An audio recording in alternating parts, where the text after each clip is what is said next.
Welcome to another Foolish Thoughts episode. This is Joseph Barone, aka A Fool for Learning, and our foolish thought for today is how to begin a successful presentation.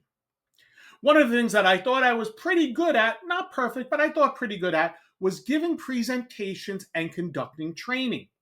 In an article written in July of this year, 2025, Dr. Neil Goodman lays out 9 things in which you can do to begin a successful presentation. Now, I won't go into all of them, but I just wanted to highlight 3 of them, which I believe are probably the most critically important. First, and I have written about this before, and even to this day, do it when I have to give a really, really big presentation. And that is what he calls, and this is what he calls it, ground yourself ahead of your presentation. Now, according to him, you must be authentic. In other words, be yourself. Don't be someone that you're not. Second, you must be focused and enthusiastic, aka upbeat.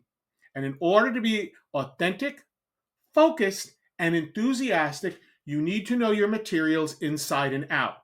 And that means you need to practice.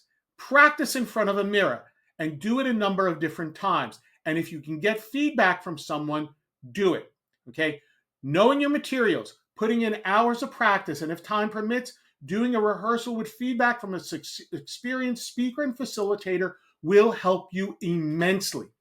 Second, the magic of music. Dr. Goodman discusses the importance of music in many ways.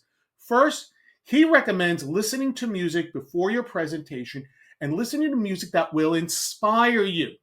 I think that's really a very good thing. Get you upbeat, get you pumped up. Second, and this is what I learned way back in the late 80s and early 90s, was to play music before training begins. Depending on the audience, it may be something calming or something upbeat. When I first started training, I would use classical music, such as waltzes. Then in the 1990s, and I moved to music from the 1960s, something upbeat, which would get people nodding their heads and smiling, such as Do-Wah-Diddy Diddy by Manfred Mann, or Dancing in the Street by Martha and the Vandellas. But by the 2000s, I moved to music from the 80s, such as Eye of the Tiger by Survivor and Breakout by Swing Out Sister. Finally, know how to relate to your audience. It is so important to know your audience. If you're presenting in an organization that is not your own, learn about it. Look at the website. Ask questions of the person who hired or booked you to bring you in to speak to them. When you get there, briefly chat with the participants before the session begins, if at all possible. Drop little knowledge nuggets to show that you know about the organization. Ask questions of them. Make sure you intersperse facts about the organization or your culture into your presentation as soon as possible.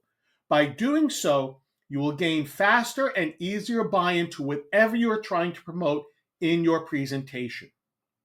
Now, to learn more about the other 6 items, or to learn about the 6 items and what they entail, you can do so by going to trainingmag.com and search for the article, How to Begin a Successful Presentation by Dr. Neil Goodman, written in July of 2025. Thank you for taking the time out of your busy day to listen to this episode. And if you learned something, please feel free to take a moment to like, comment, subscribe, and share or share with a friend. This is Joseph Barone, aka A Fool for Learning, signing out. Remember, learn, perform, succeed.